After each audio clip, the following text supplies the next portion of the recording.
जैसा कि पिछले कुछ समय से आप ई ग्राम स्वराज पोर्टल पर एक इश्यू को देख रहे हैं, जो प्रोग्रेस रिपोर्टिंग से संबंधित है।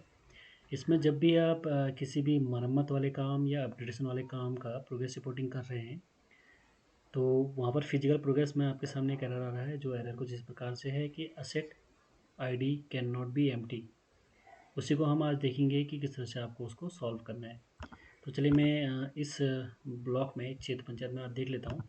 एक कोई मरम्मत का काम देखिए, ये ऐसा पर्टिकुलर नहीं है कि ये आपका पर्टिकुलर ईयर में ही आ रहा है, 20-21 में आ रहा है, 21-22 में, 22-23 में, हर ईयर में ये इश्यू आ रहा है।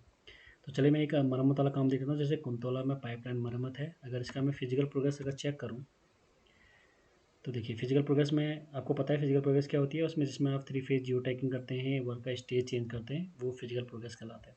जैसे आप फिजिकल प्रोग्रेस में आएंगे, तो यहाँ पर आप वर्क स्टेट डालते हैं, देन डेट डालते हैं, देन जो जितना भी आपका अमाउंट होता है, असेट का जो अमाउंट होता है उसको डालते हैं।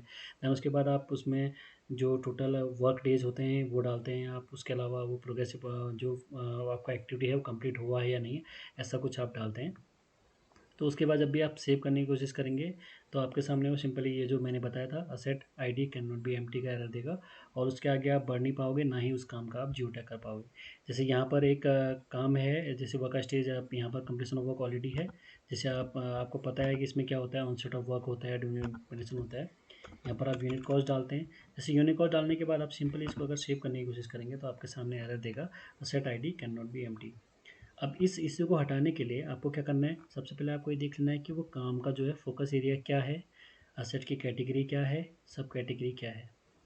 तो इस पर्टिकुलर एक्टिव के लिए आपको एक असेट क्रिएट करना पड़ेगा। उसके लिए सिंपली आप जाएंगे असेट रजिस्टर में, और रजिस्टर असेट में जाएंगे आप, और यहाँ पर एक असेट क्रिएट करेंगे आप। असेट का जो नाम है वो आपका जो एक्टिविटी है उसका ही आपका नाम सेम होना चाहिए। अब जैसे वो आपका जो काम था वो ड्रिंकिंग वाटर था, वो इमूवेबल टाइप था। अब ये डिपेंड करता है वो आपका जो फोकस एरिया है वो क्या था। ये हो गया। और वाटर सप्लाई पाइपलाइन था, असेट की जो सब कैटेगरी थी। और देखिए जब भी आप ये असेट का type, focus area, asset category, ये आपको बिल्कुल सही डालना होगा, नहीं तो आपको वो काम वहाँ पर मैप करने के लिए नहीं दिखाई देगा। इसमें सिंपली कंस्ट्रक्शन है, गवर्नमेंट ओन्ड है, और आपको ईयर पता है तो आप ईयर डाल दीजिए। जैसे ये आपका जो भी बनना था वो 2020 में हुआ था। नंबर ऑफ असेट आपका 1 हो गया।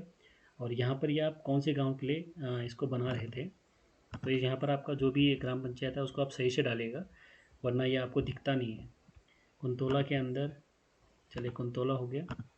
अब मैं एक चीज़ यहाँ पर आपको बता देना चाहता हूँ, जब भी आप ग्राम पंचायत डालेंगे, ग्राम पंचायत को मूव करेंगे राइट हैंड साइड पे, तो जो राजस्व ग्राम है वो आप वही डालेंगे जो आपने शुरुआत में, जब आप जीपीडीपी, बीपीडीपी या डीपीडीपी को चला रहे थे, शुरुआत में जो आप चीज़, जो आपने ग्राम पंचायत राजस्व ग्राम डाला है वही यहाँ पर भी होना चाहिए, नहीं तो आपको काम नहीं दिखेगा। तो सिंपली आप यहाँ पर असेट का नाम, असेट का डिस्क्रिप्शन रख देंगे, और असेट आपका रिपेयरेबल है तो रिपेयरेबल, अगर यूज़ हो रहा है तो वो इन यूज़ आ जाएगा। सिंपली अब इसको आप सेव कर देंगे। अब सेव करने के बाद आपको सिंपली इसको उस पर्टिकुलर मरम्मत वाले काम के साथ, या अपग्रेडेशन वाला जो भी काम है आपका, जहाँ पर भी आपका asset ID can not be empty वाला एरर आ रहा है, वहाँ पर आपको मैप कर देना है। तो चलिए मैंने उस वाले एक्टिविटी के लिए जो मैंने आपको इससे पहले बताया था मरम्मत वाला काम, उसके लिए मैंने क्या कर दिया, असेट क्रिएट कर दिया है। उस असेट को मुझे उस मरम्मत वाले काम के साथ मैप करना है। तो मैं सिंपली वही काम दोबारा जाऊँगा फिजिकल प्रोग्रेस के अंदर, मैं उस काम को देख लूँगा, कुंतला में पाइपलाइन मरम्मत, फिजिकल प्रोग्रेस पे जाऊँगा, और फिजिकल प्रोग्रेस को मैं चेंज करूँगा। अब चेंज करने के लिए यहाँ पर सिंपली आपको कुछ नहीं करना, मैप कर देंगे आप। मैप करने के बाद सेव कर लेंगे। सेव करने के बाद आप जो एमएक्सन सॉफ्ट आपका जो ऐप है उस पर डाउनलोड मास्टर डेटा करेंगे। बट मास्टर डेटा डाउनलोड करने के बाद आप उसका सिंपली जियो टैग कर सकते हैं। चलिए मैं यहाँ पर यूनिट कॉस्ट डाल देता हूँ और मैप पर क्लिक करता हूँ। जैसे मैं मैप पे क्लिक करूँगा, यहाँ पर देखिए जो असेट क्रिएट किया था वो आ गया आपका। इसको सिलेक्ट करेंगे आप, और सेलेक्ट करने के बाद अगर देखिए यहाँ पर कई बार क्या होता है कि आप मैप करोगे तो यहाँ पर आपको ब्लैंक दिखेगा। वो इसलिए दिख रहा है क्योंकि आपने जो इस आपने असेट तो क्रिएट कर दिया, बट जहाँ पर मैंने आपको बोला था ग्राम पंचायत और राज्य ग्राम चूज़ कर रहे हैं, वो वही चूज़ करेंगे जो शुरुआत में हमने प्लान बनाते टाइम यूज़ किया था। जब भी आप प्लान चलाते हैं आपको पता है कि कोई एक्टिविटी आप बनाते हो, तो वहाँ पर आप क्या, सबसे पहले वो ग्राम पंचायत पूछता है और किस राजस्व ग्राम के लिए वो काम कर रहे हैं वो आपका वो डालोगे, और सिंपली इसको आप सेव कर देंगे।